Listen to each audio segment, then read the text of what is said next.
Hello guys, for today's session we'll talk about remaining of module 1, which is Introduction to Ethical Hacking, because we already talked about cybersecurity overview, and after that we have to talk about network introduction. Okay, before starting to our penetration lab, okay, pen test lab. This pen test lab will have around maybe 80% practical and 20% theoretical, but most two modules here, most of them theoretical, maybe 90% theoretical, and remaining maybe in some cases practical. So let's start our module 1, and to finalize for today. But we have one session remaining for networking before we starting to our pen testing lab, starting from footprinting, reconnaissance, scanning network, and so forth. So we can move to the slide where belong to this. Okay. So we talk about security, functionality, and usability. Before that, just need to remind you about the ID, which has defense in depth. We have a multiple of security layers. First, we have for perimeter security, firewall called next generation firewall, IBS, IDS, email security, web security. Network security also have the same firewall, IBS, IDS as well. We have endpoint. Also have SIEM and many things, okay, and network access control and so far. Endpoint, we have DR and XDR, okay, XDR, ADR, XDR, endpoint detection response, and extend endpoint detection response for advanced malware detection and protection. So application security, maybe we have many kind of security, look like application control, and wide access control, and so far. We have a users. We have many kind of security. One most important is security awareness training. Okay, and we have data. We need to secure our data in case exfiltrated by hackers. Like we need to have a strong encryption mechanism. Okay, to encrypt our data, and when we sniffed by attackers, he cannot be able to decrypt the data, and he cannot be able to alterate or change the data, okay, to keep our integrity not compromised. So those things, okay, are very useful to understand the security, because the security has details on the things, and business continuity or the management board, they need to make a balance between three things: the security we are talking about, the functionality, and the usability. Okay, functionality and usability, they are used to streamline the process of our business. Okay, how to make a policy, the procedures related, the flow work, and usability, the GUI or the tools are very easy to use, the application or the business tools. Okay, if you need it more easy, you need to expand or increase the easiest of this organization. Okay, functionality and usability, you need to decrease the security. In some cases, if you decrease security, it will compromise our entire business continuity. So who decide the things? This is a cooperation between the management board, strategic managers, and CISO, security information and security chief, with the other entities, to find the best way to have a good services and our business running with a lower risk. Okay, maybe the technical of security and networking, they do some risk vulnerability assessment and management to find what is the risk and how to minimize the risk by implementing the security controls. And also they need to increase the let's say functionality and usability and reduce a little bit the security, but they need to keep risk, and this should be lower or acceptable risk. Okay, it's called what? Residual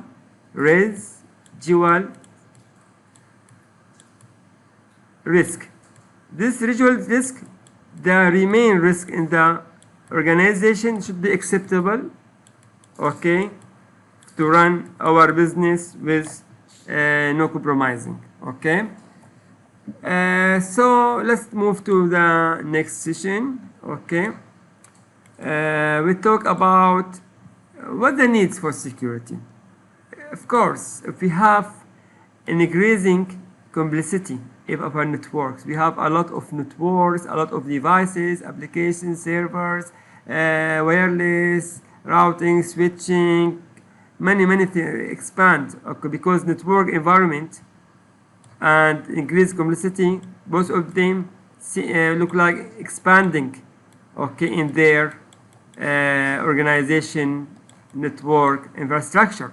Okay, where we have here in the environment, we have more application servers, okay, and here we have more network and technologies and devices.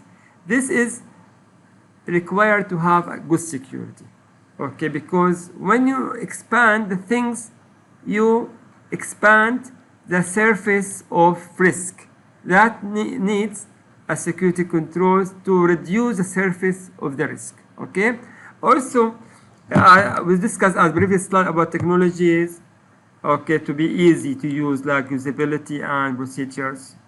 Also if you make it very easy, that means the risk is lower risk. We need to increase the risk to be acceptable of use, acceptable of security. Okay, and if we have a security breach, a threat already after the fact exfiltrate to our networks, that means we have to have a security. So many things it has factors to let security controls be implemented inside the organization. Let's move to the next slide and check what we can talk about.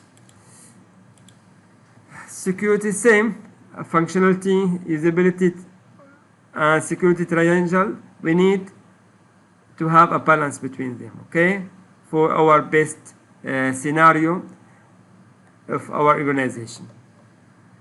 Also, we can talk about some terminologies of security. Okay, let's say we talk about hack value. It's the value of the worth of the attack, okay, have seen by the attackers. For example, when attackers do let's say when the attackers using board scanning and some network vulnerability or risk assessment, he can discover many assets, very important assets, and a lot of vulnerabilities. So this kind of asset with high vulnerability, with high asset value, it's called hack value.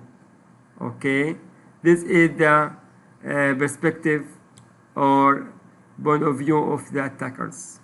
Even when we have staff, they are trained by ethical hacking, the same training of our session, they know how the attacker is thinking, and they know what are the best high important assets and what the important vulnerabilities they need to patch. Okay, so we have vulnerabilities. Vulnerability is a weakness, or the point, or could be a flaw in our system. Okay, where there's a gaps, vulnerability in our systems. Okay, we have to patch this vulnerability until we can stop the exploitation of the attackers. The threat is anything can violate the security or system of the systems. Okay, let's say can do vandalization, can do any kind of damage, or even can lead to any bad things. It is a potential violate, okay? It is a bad actions done by attackers. Exploit, it is a mechanism to take advantage or exploit the vulnerability to conduct an attack or hacking, okay?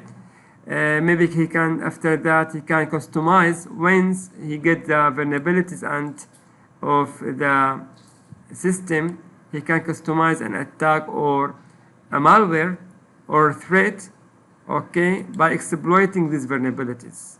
Then he can send this attack using payload, okay, with a part of exploit to damage the system, to make execute in the system, to do a damage, could be steal information like eavesdropping, sniffing, could be do damage or sabotage, okay. Zero-day attack, this is the attack using zero vulnerabilities or flow. This flow and vulnerability not discovered yet, the patch not discovered yet, the signature not discovered yet, then the attacker be able to send an attack using those new vulnerabilities. It's called zero-day attack. Daisy changing pivoting, okay. This is look like after you conduct an attack, you need to do another attack. For example, if you do, let's say, port scanning and you discover some open ports and some vulnerability are opened, then you need to customize an attack, right? Then you'll be able to gain an access inside the networks. After that, you need to do another attack like escalate a privileged route, okay, or maybe he do another lateral movement in the network to discover the different critical assets to hijack or to attack, okay. This is called daisy chain attack, doing attack by attacks. So doxing related to bank, okay, to personal identifiable information, okay. For example, if you are in the bank, they need to do security controls, comply to BDII regulations, and this belongs to the sensitive information of the individuals, to the subscriber of the bank, for example. I'm giving an example. Using those information, they can manipulate or tamper with this information to steal the money of that victim, the user. So this is doxing mean related to personal information, identity, were used with malicious intent later on by attackers. So let's now move to the next slide to talk about terminology. Non-repudiation. Non-repudiation means, for example, if some attackers or maybe user, whatever the user, he send information to other users by email or something else, or do something, he cannot deny this about his action, because this action already recorded or in the log, or maybe use some technique like digital signature and some document. So there's already he did something, and this is an evidence to do something. It's called non-repudiation. That means the sender, he cannot deny he did something, okay. So control mean any policy, any process or technology, or maybe security controls, they are implemented or deployed to reduce the risk. Mitigation is an action to make remediation, to mitigate the attack, to minimize the risk, or minimize the negative event or the bad actors. This is coming after the fact. That means already the attackers inside the networks. Accountability to ensure there's responsibilities and liabilities of the actions. For example, let's say inside users in the networks, they do some bad actions intentionally or unintentionally. This action are recorded by SIEM or by network access control, and he cannot deny it. Already recorded. His computer, device, his MAC address, his IP address already did an action for X device or X application in this time, and so far. Authenticity. Authenticity to prove the fact that something is legitimate or real. Okay, we have enterprise information security architecture. Either it is a kind of establishing complete information security solutions to protect the organization. Look like we have architecture or infrastructure of the process using policies and technologies using the security controls from next generation firewall, IPS, IDS, network access control, ADR, IDR, which is a security, XDR, which is a security agent, also SIEM, security event and information event management, and other security controls. So let's talk about security controls types. We have physical.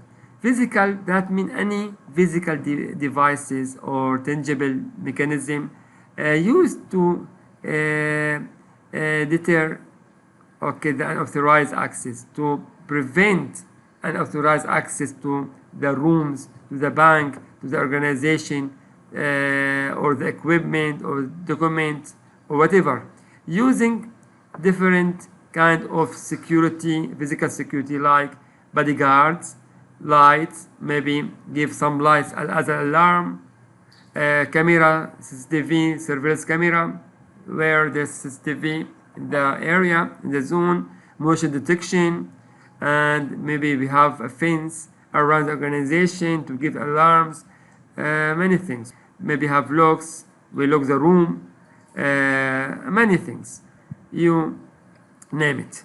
So administrative related to anything related to policies, procedures, guidelines, training employee or individual for security awareness, and so far, or even have some security controls. Technical, it is also purely security controls and technologies using different security controls like IDS, IPS, firewall, antivirus, software, encryption, decryption, many other things. Okay, access control, I already mentioned this before. So we can move to the next slide. We talk about preventive. Preventive means we need to stop the attack before accessing our networks in very brief and clear brief.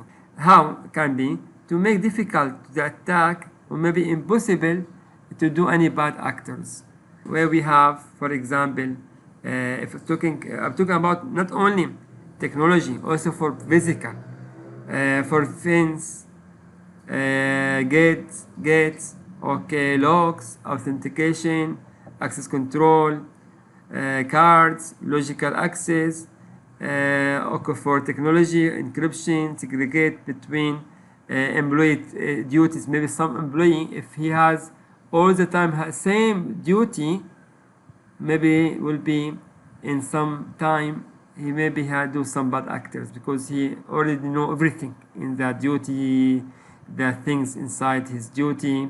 It's better to have rotation for an employee. We have two good features for rotation. First of all, will not keep the employee a long time in this area.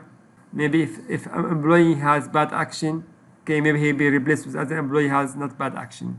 Then the other things, the employees, they have better experience with different kind of duties. If some cases employee is absent or in travel or something else, we have another employee he can cover and keep the services up and running at that time. Also for screening, we need to, before hiring employee, you need to screen and check about the employee. He has bad records or has a good benign records. So we need to do this kind of things. At the end, we have to do training, awareness training to employee. And also preventive, we talk about technologies. Also, we have next generation firewalls, multi-layer protocol, multi-layer security inside, look like web security, email security, IBS, IDS, application control security, many things. This is just to stop the threat infiltrating the networks. It's preventive as well. Detective.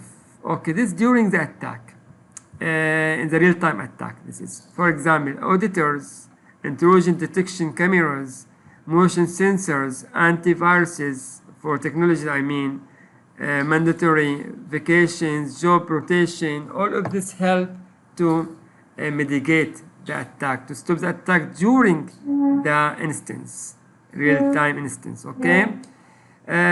Using detector errors, irregularities and intrusions, and many things. Deterrent.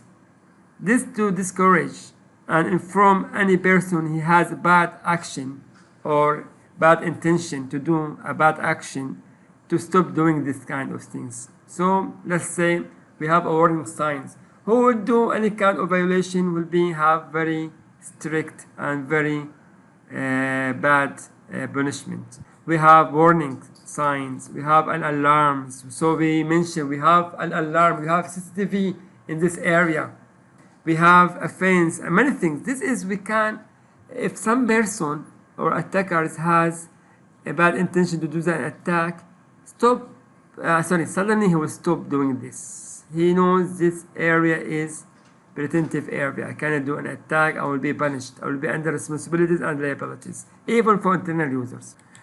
So mitigation and recovery.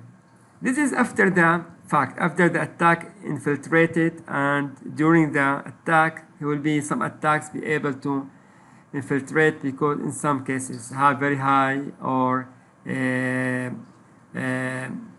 advanced malware, for example, using zero-day vulnerabilities or malware, where they can be able to infiltrate and do some, they need to do some actions inside the networks.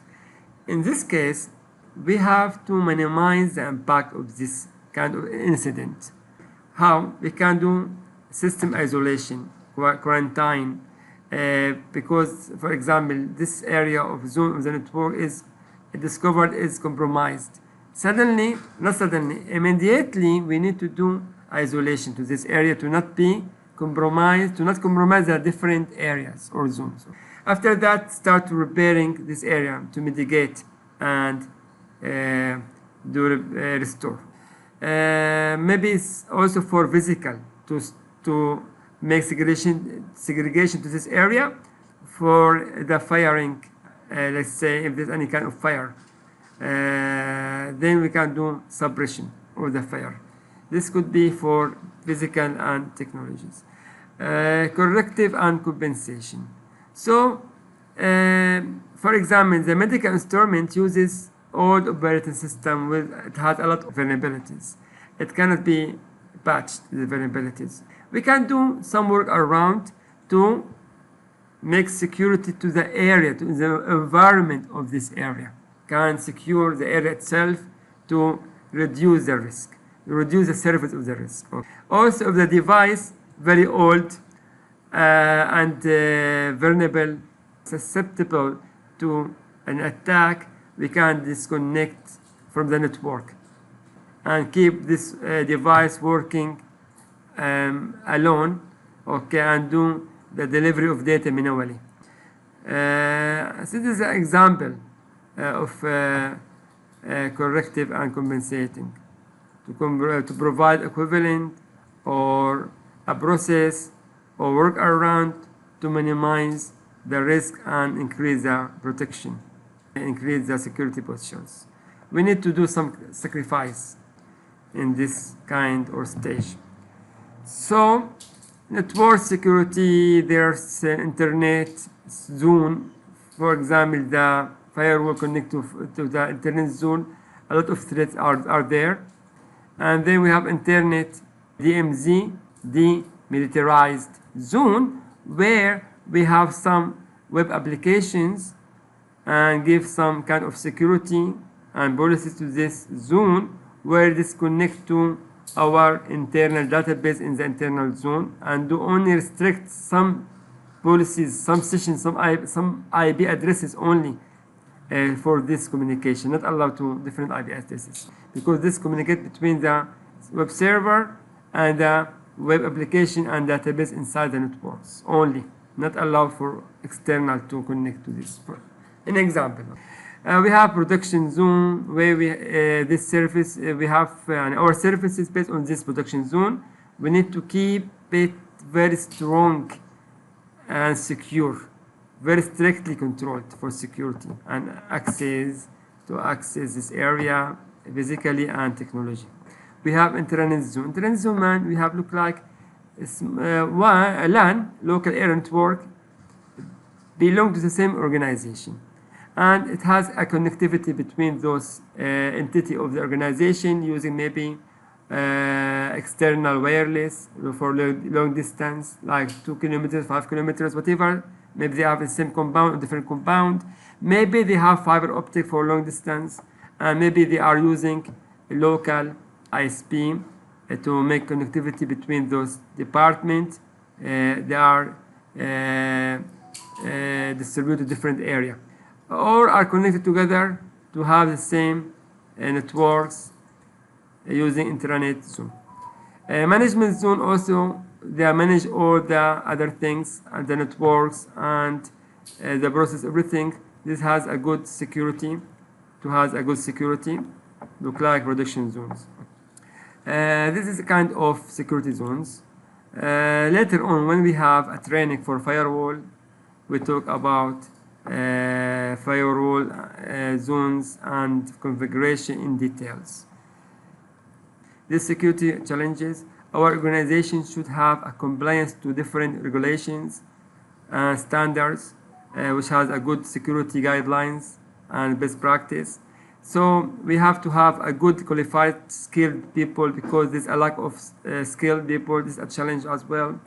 There's also a difficulty in centralizing the security, okay, because you have distributed computing environment like intranet zone, LAN, as I mentioned before.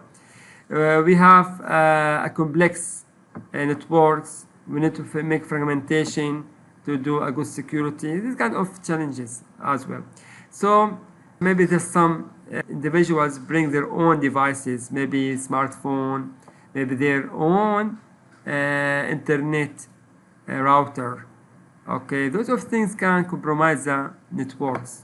They should have a good guidelines, policies and security controls to stop this kind of challenges.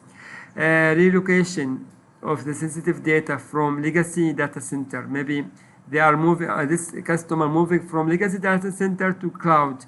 They do some movement and transition and maybe will compromise their sensitive data. So we have to have a good security controls and procedures in the way, in the time of these things. So this is very important things we need to have. Security. We have to have professionals in every organization to secure sensitive and private data. So security professionals can face many challenges and threats from cyber attackers intent or disrupting their networks and assets. The following are some of the security challenges faced by security professionals or organizations, as I mentioned already. So I think I need to talk about classification attacks. We have 3 attacks, okay, passive, active, and close in attack. Let's talk in details next slide. Passive attack. An attacker can gather information without changing the target system or data. It can do stealthy infiltration, and he aims to avoid detection by the security controls, will not be detected, using some tools and commands and penetration to not be caught by the target. So we have example, footprinting. It gathers the information about the target system or network to know the vulnerabilities, to identify the vulnerabilities, to do some attack later on, to be customized this attack based on those vulnerabilities. Example, this who is lookup. For example, if you go to, let's say, okay, make minimize. Let's say go to Google and do search for who is domain lookup. The attackers do the same techniques.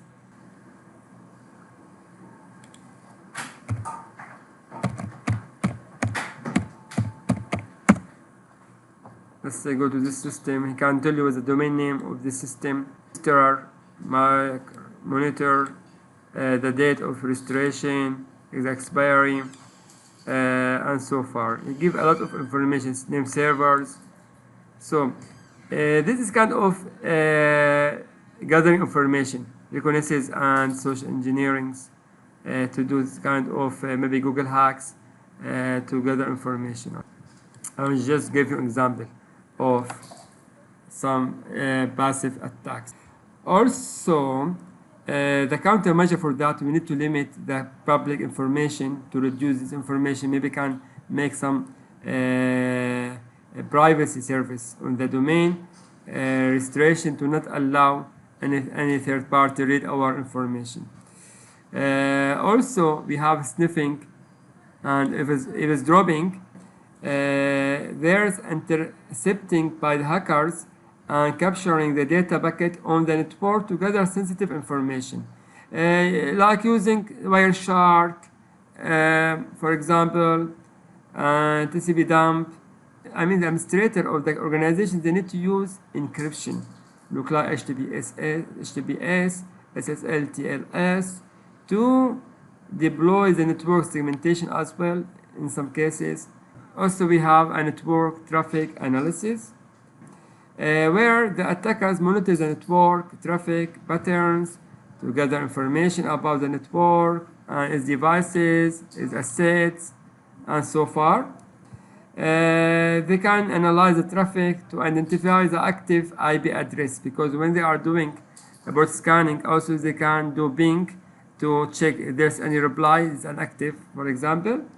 Also, the organization use encryption implement to deploy it inside the network segmentation as well, to employ the intrusion detection, IDS and IPS as well.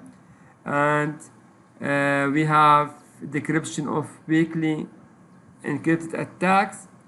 This is decoding the data that has been decrypted using weak encryption algorithms. For example, the attacker can use tools or maybe commands to decrypt the web encrypted of the Wi-Fi traffic. It has weak encryption, I mean the WEP, okay? But if you are using AES encryption, algorithm will be more stronger. Now we'll talk about close-in attack. Close-in attack is gain and access to information of the system using close physical proximity or approach. For example, if you have internal user, they able to access to our network, for our network, to do eavesdropping, okay? Maybe our colleagues or third-party attackers, okay, his near approach to our devices in the computer or smartphone, where we are using our username and password to access our applications or email, he can steal some information from our using shoulder surfing. Dumpster diving. Dumpster diving means if the user or the employee he has some sensitive information about assets or credentials or like password or usernames of the networks or the company, or even for his own sensitive data, and he keep it on the paper to not forget, and he can use it every time. Sometimes he forget and he put it in the trash okay, bin or trash can, and maybe the third party or attackers, he can come and search in the dumpster diving bin, okay, he's searching in the trash to find this kind of critical information to use it in his attack later on. So this is kind of close attack. Let's talk about the active attack. Active attack, it's used by attackers to disrupt, distract, and manipulate, or even damage or vandalize the target system of data. Usually he's using aggressive attack and can be noticeable by the victim in their security controls or whatever. But the attackers, he's doing attack when he masquerade his real identity. Maybe he has fake identity using different proxies to other called chain proxies, conduct attack from different countries and using proxies, and is it is difficult to identify the attacker's identity, or you cannot. And this is kind of let's say example of active attacks, then of service attacks. This is attack, it can overwhelm the target, the server, for example, or the networks with a lot of traffic to make the services unavailable. For example, it can flood the web server with requests to cause downtime of the server and will not and keep the services of the business is down, unavailable. I mean. Also, the organization, they need to make a countermeasure by implementing or deploying rate limiting in the firewalls, in the IBS as well. Also by load balancers, we are using load balancer with high resilience internet connectivity with high resilience of routers and firewalls. It can be good in this kind of attacks. Also, we have bypassing protection mechanisms like advanced evasion techniques. I talked already in previous slides. They can circumvent, they can obfuscate the security controls to gain unauthorized access by exploiting the vulnerabilities, and they do some kind of illegitimate authentication process as well. So the countermeasure can be, let's say, regular update and patch of the system. Also can use multi-factor authentication and do different security auditor as well. Let's talk about malware attacks like virus, worms, ransomware. This can deploy the ransomware, for example, to encrypt the file and demand a ransom from the victim. Most of the cases, the victim pay money and he will be promised by the attackers to get the key to decrypt the files, but will be failed and the attackers will get the money. So we recommend any person who has this kind of attack to not give the attackers any money, and he has to have a different copy of his data or files. Okay, always he do frequently and regularly a copy of his data. Also, make a backup. If you have an organization, I mean the administrator, he need to make a backup daily basis. We have modification information. Modification information can be used by attackers to unauthorized, to change the data, to manipulate the result of the data for his own purpose. For example, they can change the financial record in database. So the organization need to implement access control. They need to use encryption to maintain, and they need to maintain audit logs, okay, by observing the access control and firewall logs as well. So we have spoofing attack.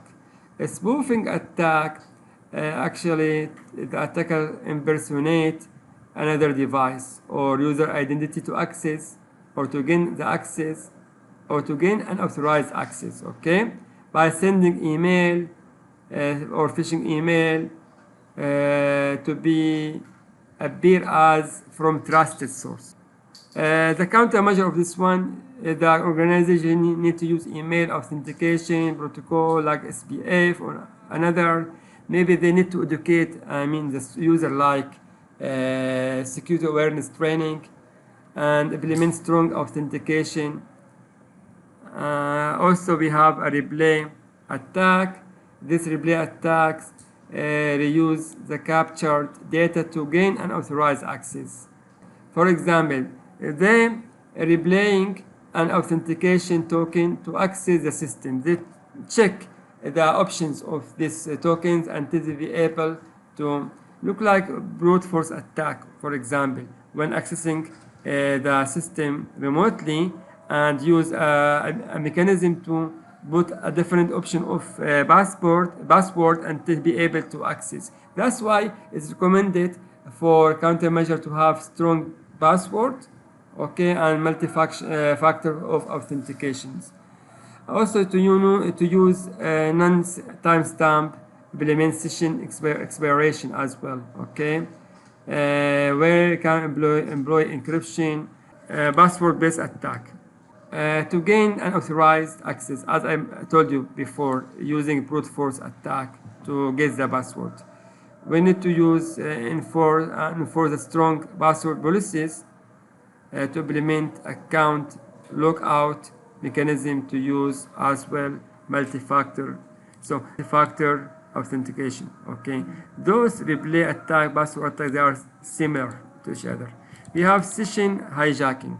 Session hijacking take over the active session between the user and the server. Okay, because the attacker can intercept the session cookies to impersonate the user. So the organization need to use a HTTPS secure session to implement secure cookies as well, to employ session timeout.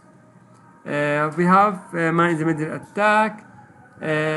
Management attack intercept and alter, change the communication between two parties, modify the data between a user and website.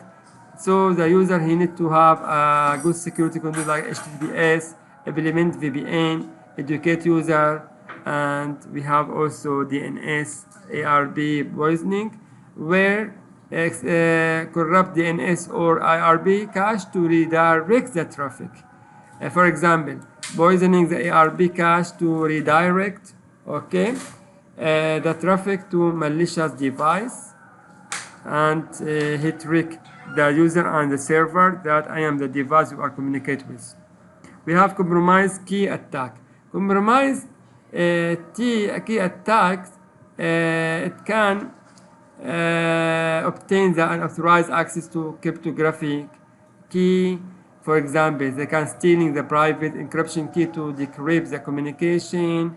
We have to use some rotate keys using HSM, this kind of mechanism. Okay, they need to implement strict access control. They need to use firewall, IPS, IDS, in this security controls. And also this firewall IDS attack, by the way. In this case, the attackers, he need to steal the password of these devices, for example, in somehow. Can target the firewall and Trojan detection system to bypass the security. Also, he can use some vulnerabilities to exploit the firewall rules. We have to have regular update and patch to the devices. We need to use a security audit, okay, and we have to have security layer, different layers. Profiling means collecting and analyze data to increase profile of targets. For example, the attackers analyze the social media activity to gather personal information. So the company need to limit the public information sharing and educate the users and use privacy settings. Okay, we have arbitrary code execution. The attackers, he will run the malicious code or execute the malicious code in the target system. He can exploit the software vulnerabilities to execute the code.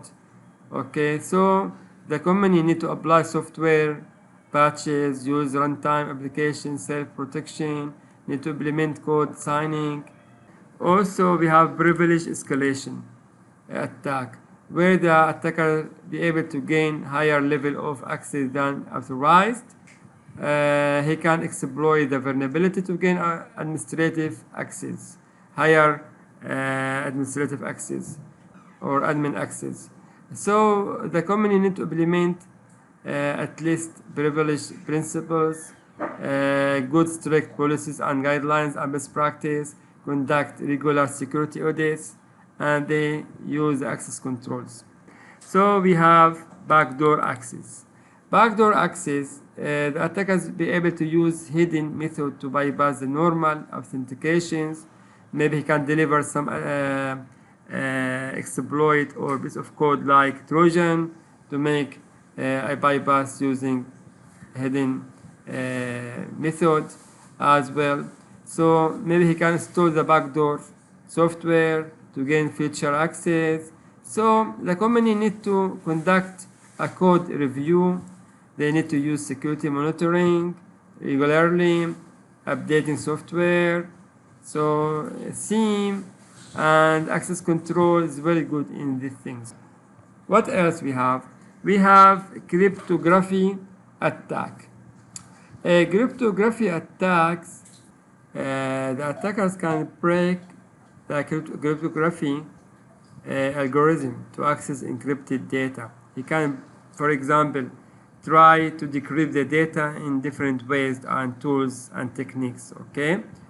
Like Hydra or maybe different tools as well.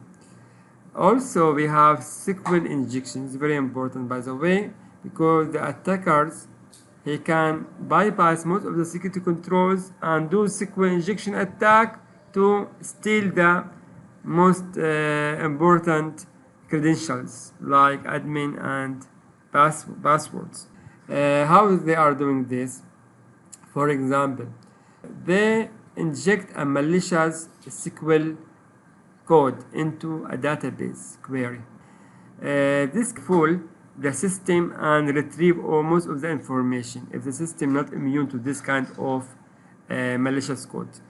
Using form input to execute unauthorized SQL commands, and the company they need to use parameterized queries and validate and sanitize the input, and they can implement web application firewall like WAF, okay, to stop this kind of attack for web attacks. Because also this is XSS, it is a web attack called cross-site scripting. It can inject a malicious script into website pages viewed by users. Also, they can inject a JavaScript code to or into a comment section. Okay, so similar to SQL injection attack, we need to use input validation, implement content security policy, sanitize the user input as well. And we have directory traversal attack. Directory traversal attack, the attackers access the restricted directories and files on the server. It can manipulate the URL path to access sensitive information or files. Also, the company need to validate and sanitize the input path to implement the access control as well, to use web application firewall WAF, web access control firewall, okay, okay. And we have exploitation of application, and because the attackers they can exploit the vulnerability in software to gain unauthorized access, using exploit to gain remote access to the server. So the users or the administrators need to regularly update and do the patch for their operating system, software, applications, And also they need to use next generation firewall and IPS intrusion detection system to stop this kind of attack, and do vulnerability assessment as well to find the vulnerabilities and patch those vulnerabilities before the attackers exploit these vulnerabilities. Today's session is finished, and I hope you get useful information, and remaining only network principles and introduction before starting our penetration lab. And just disclaimer, please, anything, don't do it against any parties or individuals, only use it in your own purposes education. Thank you. See you next session.